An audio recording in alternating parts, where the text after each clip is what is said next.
All right, well, thank you so much. I believe, haha, the clicker, wonderful. Thank you for that introduction, and thank you all for having me here to speak. As she mentioned, there we go. As she mentioned, I'm Jill. I lead education for Chartbeat, and I'm really excited to, it's just automatically clicking. Okay, so again, it is my job to make sure that everyone in newsrooms around the world understand what data is telling them and how they can incorporate it into the important decisions that they make every day. And I'm here to talk to you today about something that sits very close to the heart of what Chartbeat does and what we believe in. I think most of you in this room have at the very least heard of us, but for those of you that are new, we are a content intelligence platform that was built specifically for working journalists to help give them the insights they need to build a stronger relationship with their most loyal readers. And when most people in the industry think about innovation, they think about the newest technology and the newest platforms. But at Chartbeat, when we think about innovation, we think about the reader. And we think that in looking at the patterns of those readers, there's a rich set of opportunities that every publisher can unlock to make small changes to the way that they do their work to help their important journalism find the audience it needs and make connections. So those reader patterns have been changing dramatically over the last few years. People used to be addicted to newspapers, and now they're addicted to something else. Their phones, platforms, instant insights, and news wherever they are.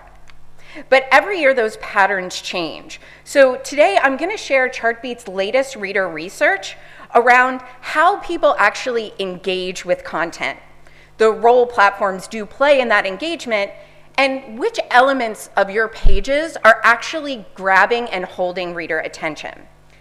And all this is focused on the idea that if you give those readers a good experience, they will come back more often, consume more of your journalism, and support the work that you all do every day. So the insights I'll share are unique to Chartbeat. We measure pixel by pixel and second by second what's really going on your site and how people are not just accessing pages, but how they're reading them. So most of the research I'll present today comes from our analysis of over 50,000 sites around the world, including most of the sites you represent here in the room, and a large portion of journalism here in the UK. So let's dive in. You know, the last few years, the conversation has been all around platforms, Google and Facebook, and what's happening and how it's affecting our traffic. And we will touch on that today. But the interesting thing for those of us at Chartbeat that do work with local journalists is, you know, a story is emerging that you all are looking to build a more direct connection to your readership, to form a lifelong habit of coming to your sites. And as we looked through the data about those readers, we saw that there's a clear journey that emerges. You know, people casually encounter your content when they're scrolling through Facebook. And how do they become more and more loyal? What are those behaviors that we can encourage that help us build and grow a loyal audience? So today we're going to talk about two stages of that journey, acquisition and engagement. So acquisition, how do we get them to our platforms in the first place? How do we get our journalism in front of them? And then even deeper, once we have them on the site, what are they doing, what is happening, and how can everyone in this room try to engage those readers while you have them? So we're going to kick it off by talking about acquisition. As we look across the Chartbeat network, these are the top ways that readers discover stories. Now, the biggest bucket is still direct. People who know the site that they want to go to and get their information from. So they're choosing a publication, typing in the URL, or hopefully having you bookmarked. But beyond that, the biggest ways that people are discovering your story is Google, Facebook, and a group we call dark social. And that means that people are sharing links over private connections. So your mother emails you a recipe with a link to a news site, or your best friend texts you the latest story. And we don't always know exactly where those readers came from, but we call them social readers because it's still peer-to-peer sharing. Someone personally gave them that link. So when we think about how we get people to our site, it's very clear that every newsroom needs distinct strategies, particularly for the two big platforms of Google and Facebook. Now, there's a major platform that actually isn't on this slide. Somebody want to be brave and call it out? What do you expect to be on this list, but you don't see? Twitter. Twitter falls into that tiny bar at the end with absolutely every other way people can find a story.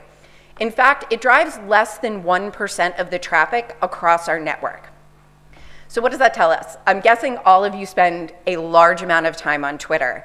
And it's very valuable for breaking news, sourcing information, building personal relationships, and having public conversations. But if we really want someone to click back to the site and read a story, it can be very difficult to get them to click a link on Twitter. So when we think about our Twitter strategy, it should be awareness and engagement. Whereas when we're ready to drive traffic, it is much easier to do that through Facebook because the mentality of those readers is that they're more likely to see something and come back and read. So we get lots of questions about those two platforms. They've been pretty significantly in the news for some of the changes that they're making. So we looked across the network at how those platform changes are affecting the amount of traffic they're driving back to publishing websites. So this is the trend since January of 2017 with Google in red and Facebook in blue. And at the end of the summer, our big talking point was the platform traffic really doesn't change. It had been slowly and steadily increasing for several years. And that talking point got blown up at about the end of the summer, the beginning of the fall. The biggest trend we observed was starting in about October and possibly slightly earlier for sites in the UK, we saw that Facebook made a change that caused a more than 15% decline in the traffic that publishers were seeing from that platform. Now, we had always seen that for major international and national sites, their Facebook traffic remained pretty steady. And on the local news front, we see that you have large variations in your traffic. In fact, the difference between your best month of the year on Facebook and your worst month can vary by up to 75%. So we've been keeping an eye on this trend, and our data science team is digging a little bit deeper to figure out, is there a pattern to the sites that were more or less affected by the changes that Facebook made to prioritize friends and family posts in the newsfeed over posts by news outlets. So we've been keeping an eye on it, and it looks like most of that trend has stabilized in the last few months, but it still remains significantly down from where it was just a year ago. Now, Google is a slightly happier story. At the end of the summer, you'll see we had these two big spikes, and they were caused by news events. The first one was the total eclipse of the sun, and then the second one was the hurricane that touched down in the United States. And when we see those big spikes caused by news, we expected it to go right back down to that steady pattern we had seen for the better part of a year. But that didn't happen. And when we looked at that trend and why the Google traffic stayed as high as it did, we saw that all of that growth was in mobile. Google launched a project called the Accelerated Mobile Pages that asks you to publish faster loading, simpler pages on mobile. And for sites that are using that framework, they've seen significant year-over-year growth in their mobile traffic from Google. And mobile is a great thing to talk about when we talk about getting new readers to the site. Nope. There we go. Talking about getting new readers to the site. So when we look at these two platforms and the proportion of traffic coming from mobile phones versus desktop, in 2016, the big story was it was the first time we tracked more traffic on mobile from Google than any other platform. And in just a single year, that mobile percentage jumped to 60%. And that's not counting the gains that we have already seen in 2018. Now in Facebook, in 2016, it was already 78% mobile. It jumped to 87%, And our data scientists are predicting that this trend will continue so that by the end of this year, more than 95% of readers coming to us through Facebook will be reading on a phone. So when we think about getting new readers, when we think about search and social, it's not about being mobile first, it's about being mobile only. If that's the experience they're having, that's the experience we need to be building content for and thinking about as we curate. I spent many years as a copy editor and a page designer at a local newspaper before jumping to digital. And when we were curating our site, we were looking at a desktop or laptop experience. But we have to ask ourselves, what are our readers seeing? And are there things that look great and are a wonderful experience on our desktop computers that may be disrupting readers on mobile? If we could know what was disrupting those readers, if we could remove those disruptions, then we can likely get them to read and engage longer. But when we talk about these platforms, we also have to think about how valuable are these platform readers to us? Are they going to come once a month because we have big breaking news, or do we actually have a chance to bring them back time and time again? So the platforms are ranked by the volume of new visitors they bring into news sites. So we consider a new visitor someone who's on your site for the first time in 30 days. So Google drives the most new readers, but only about 6.5% of them will actually come back to your site within the month. Facebook does a little bit better with loyalty, getting about 11% of readers to come back. But that direct bucket, the people, even if they don't come every day, who type in your URL or have you bookmarked, they tend to come back in much larger numbers. So there are certain things we can do in how we present our content to try to get those casual once-a-month readers to start to come in through the front door and to start to really think about us as their main source for information. But in order to do that, we need to think about engagement. If we're just looking at page views, if we're just looking at who loaded that page, we're missing some serious opportunities to actually change the patterns of our audience. I call this the sad slide, but it is a reality that everyone in this room needs to be aware of. Across our network, 45% of people who land on an article leave within the first 15 seconds. And this is a problem. There are many recall studies that show if someone didn't read for at least 15 seconds, they don't retain the information. So if our goal is to create a more educated, more informed populace, we need to make sure that we're actually getting them to read the content once they get to the page. Also, it does make the business end of journalism significantly more difficult. Because if they don't read, a consequence is they don't come back. 60% of those new readers won't be back next week. So if we're constantly having to build a new audience, it can be difficult to see the sustained growth that we need to maintain journalism as a profession. But there's good news. Chartbeat studies have repeatedly proven that the longer a reader engages with content, the more likely that reader is to come back to the site. So engagement and what happens on your pages really does matter. And it can be the difference between a flyby visitor and someone who's incredibly loyal. So anything that you all can do in your day-to-day life that increases that engagement is helping move them down this graph and become more loyal. But the real question is, what can you actually do about this? How can you engage readers? So we set out to look at the data and find some concrete answers about what you can do. So the next few slides come from a study that we did in partnership with Cornell University in New York. And some of our data scientists helped them to build an algorithm that looked at how often certain articles get completed. And when they figured out which articles were the most likely to be completed, they looked at the content itself to start understanding what's happening on those pages that make readers want to dive deeper. And they came up with some really interesting insights. So the first one is slightly obvious. Longer stories are less likely to be completed. Obviously, if it's a 4-paragraph breaking news brief, you're going to get more people to the end of it than a 7,000-word enterprise piece. But that doesn't mean we can't do it. At the end of every year, Chartbeat does a roundup of the 100 most engaging stories across our network. And if you look at that list, it is a beautiful collection of well-told, long-form journalism. So it can be done.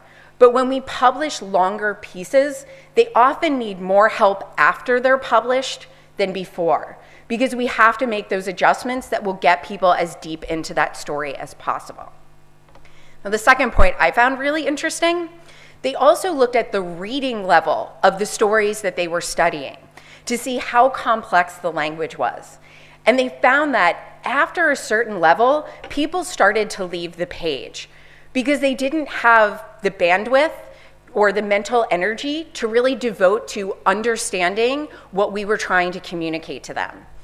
Now, thankfully, this doesn't mean we have to be stupid. The reading level wasn't like after age 5, nobody's going to read the story. It just means that, when we're explaining something complex, government regulations, even football regulations, we need to make sure we're being as straightforward and clear as we possibly can be, because if we're getting too into the weeds with it, people will not understand and they will naturally leave the page. So there are tools out there that show you specifically where readers are dropping off, so you can look at kind of what's happening at that point of the page and say, we know our reporter is an expert on these types of regulations and they understand this, but we may need to rework that part of the story to try to get it more intelligible to the people in our communities. And the last point makes me think about journalism school. Articles with more quotations had a higher completion rate. And that's not like big pull-out quotes fancily designed on the page. That means just solid quotations from people within the text itself. We've seen it on a lot of points as we look in the research. Human voices make a big difference in how people will engage with and read stories. So thinking about how we use quotations both in our articles, in our social postings, and in all the ways we interact with readers, it can be the difference between someone who reads and someone who leaves.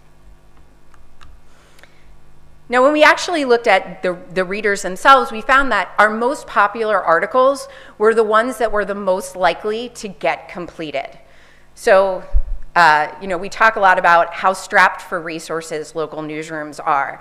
And you publish so much content every day that it can be daunting to try to optimize and rework and polish every single solitary story that you publish.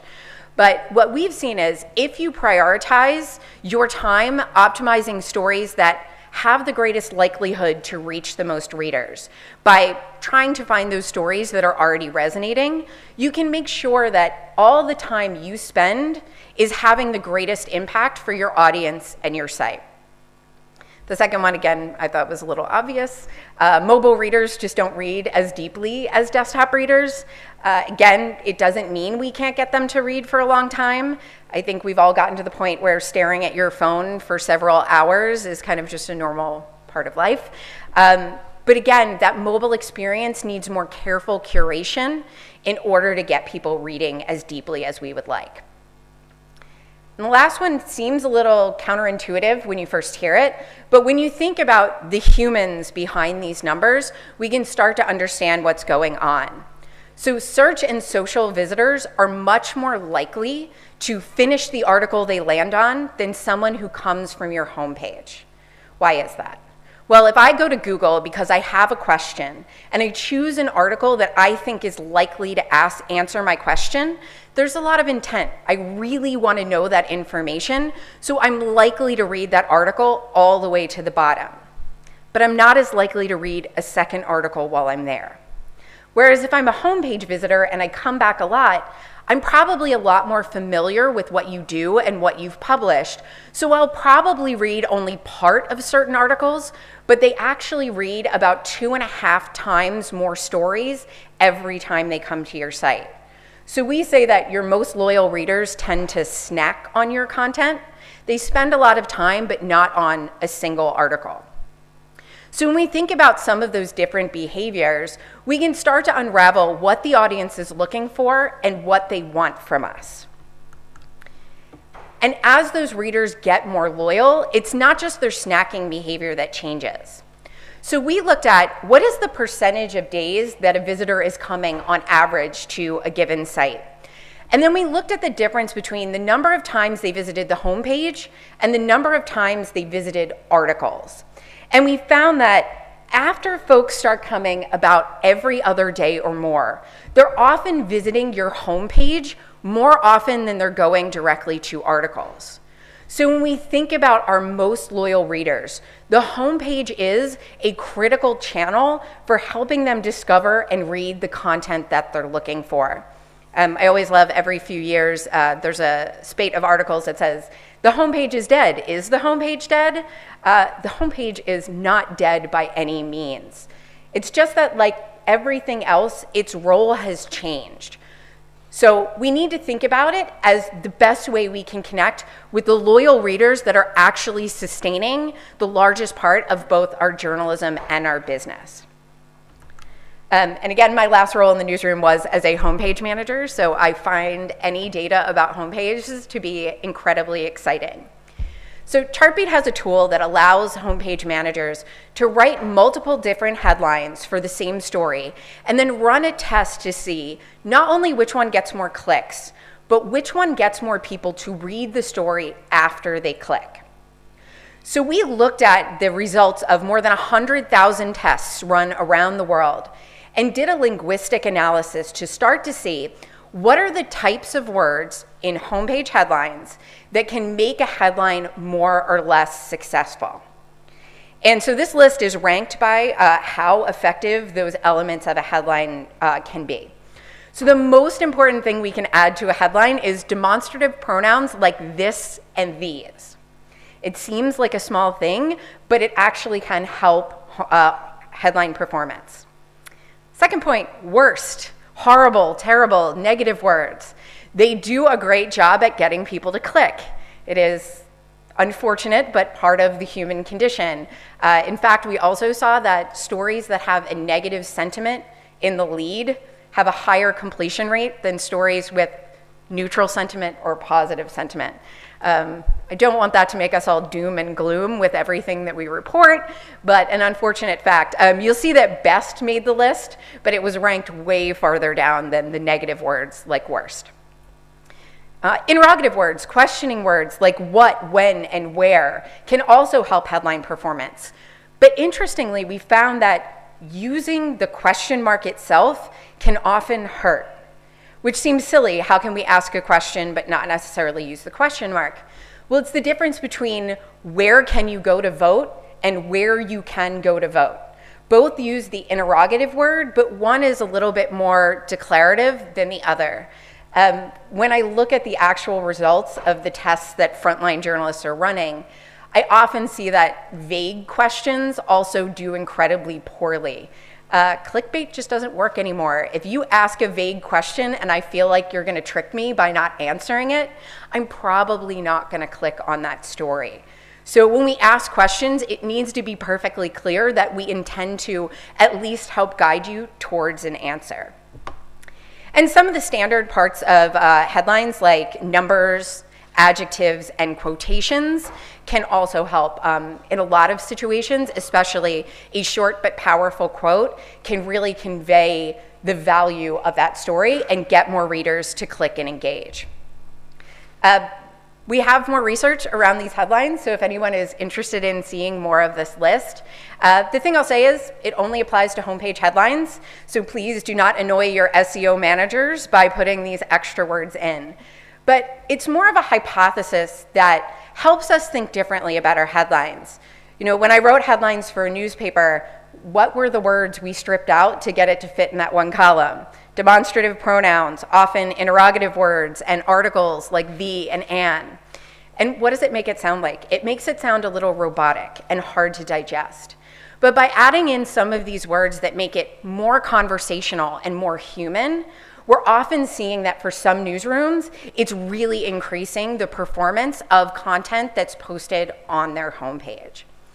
So what I'd ask of you is use these points to do some experimentation. Try taking different angles on your homepage and coming back and measuring to see, did those small linguistic choices that you made actually have the impact that you thought? So when we dove deeper into engagement, we saw that language really does matter, and subtle changes in our approach can have a big impact on our performance and connection with readers, and major implications for our audience growth. But that engagement, not only in the retention phase, not only in article pages, can be a key component to building that reader journey and using our journalism to build a strong business. So think about engagement as you build your strategy and start to think differently about the work that you do every day. So just a quick recap before we open for questions. When we think about winning new readers, we really need targeted strategies for Facebook and Google, because that's where most of those folks are coming from. And if we're gonna think about those new readers, we have to be thinking about mobile. But once we get them, we can't just assume that they read. Like we saw, almost half of them don't. How can we have better conversations in our newsroom about engaging those readers and starting to build that journey? So I hope this data has helped highlight the need for all of you to think differently about your strategies across that entire journey.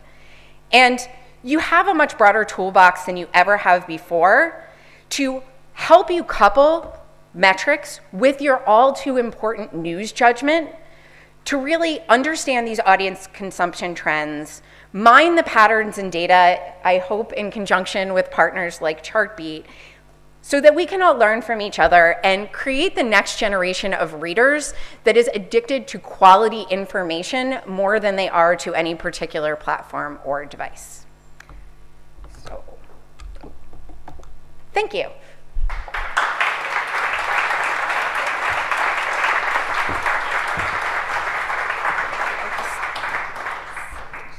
Thank you, Jill. That's been great. Well, Slido has worked, so that's fantastic. We've got about 5 minutes, so I'm going to take some of these questions now. So first question, should a journalist spend as much time helping to generate an audience for their story as they do writing the story in the first place? I would say it has to be a balance. I worked in a reasonably small newsroom, so I'm aware that every day they add more responsibilities, but they don't add more time. By looking at some of the data, you can make faster decisions about what to promote on social, what to lobby for homepage position. And we're hoping that it frees up a little bit more time so that you don't have to shortchange your reporting and writing in order to also think about audience growth. We've definitely seen in newsrooms around the world, if everybody in the newsroom just thinks about data for a small piece of their day, or maybe raises their hand when something unusual is happening, then overall we just get a little bit more efficient, and hopefully we can find that balance between producing good journalism and giving it a little bit of extra help to find that audience. Because frankly, if you write a great story and nobody reads it, it doesn't have an impact on your community. So I don't want to say, tip the scale and all you should be thinking about is promotion, but find that balance that works with, your particular role in the newsroom. Second question from Pete. Do you have any data on the effects of intrusive advertising? That comes up quite a bit, doesn't it? Especially mobile on engagement and readers remaining on the site. It is a big issue for all of us, I'm sure. Yes. So I will tell you, one thing we've seen repeated every time is the faster your mobile pages load, the larger your audience will get. And that's why things like Google's accelerated mobile pages that don't use some of those annoying ad units and the bells and the whistles and the flashes. That's why we've seen a lot of growth, not just in traffic, but readers on those accelerated pages actually spend more time engaging with the stories. So, we don't measure the advertising as directly as we used to.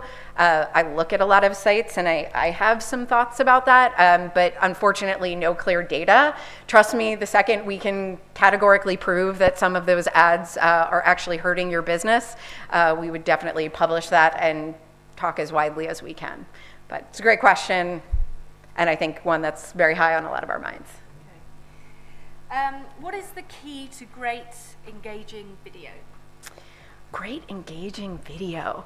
Honestly, it's a topic. We looked at video viewership across the year, and we saw that it remains reasonably steady but a little bit low unless there is major weather or sporting events. The two things that drive video viewership in all situations. I would say you need to be critical of two things. Number one, how you're building video, and are you building longer video packages than your audience has an appetite for? And also, I would think about curation. We've seen with a lot of publishers, they just push all their video to the website and hope that people find it. We found that the greatest success comes in very clear pairing of video content and written content. And that video is a great driver of loyalty. If you can get someone to watch 1 to 2 videos in their first visit to the site, they're almost twice as likely to come back as someone who didn't watch video at all. So asking questions like, where did we place video on a page? What does that thumbnail look like? We can make some small adjustments that I've seen firsthand can greatly increase the amount of video that's being consumed across our sites, and making sure that that expensive and time-consuming content is really performing as well as we need it to in order to continue investing in it. Okay. What is the most effective way to take a reader from one story to another? Where is the most effective place to place the link? So we call it recirculation. It is absolutely critical. If you can get them onto that second article, again, it's more likely that you can win them back. We've found that editorially curated links within the story are a great way to boost that recirculation. And using some of Chartbeat's tools, you can actually see where readers were naturally leaving that page anyway, and it's a great opportunity to throw a link in there and let them leave for one of your other articles. Because when we think about especially those search and social visitors, they're not coming to your homepage that is purpose-built to show off the depth and breadth of content that you produce every single day. They're landing on an article. So how we show off all the great stories that we have on those article pages can actually change the perception that some of those readers have about the work that we do. We used to get a lot of criticism, you don't cover that, and you used to. It's like, we still cover it, you're just not clicking a second link. So thinking about our article pages as a portal deeper into the site can really help us grow that audience by leveraging the quality of our content. And the thing I'd ask you to think about with those links is, on desktop, we get all those side widgets, most read, or you might like. What happens on mobile? They get stripped out, they get pushed all the way to the bottom. So when you look at your key stories, your most important stories, pick up your phone and ask yourself, if I was reading on a mobile phone, how far would I have to scroll before I saw a single other story from your own newsroom? And it can show you we're not giving them as many opportunities as we should be to choose to read a second article. Anybody that's interested can find me afterwards. We have some playbooks about how to pick links, where to place links, how to measure if your links are working, and we'd be happy to take some folks through that if you're interested. Okay, I think we've got time for one more. Just to finish off with, you mentioned Google and Facebook acquisition trends. Have you any data showing difference in Facebook trends between FBIA and Facebook mobile referrals? So I would say Facebook Instant is still a small proportion of the Facebook reading audience.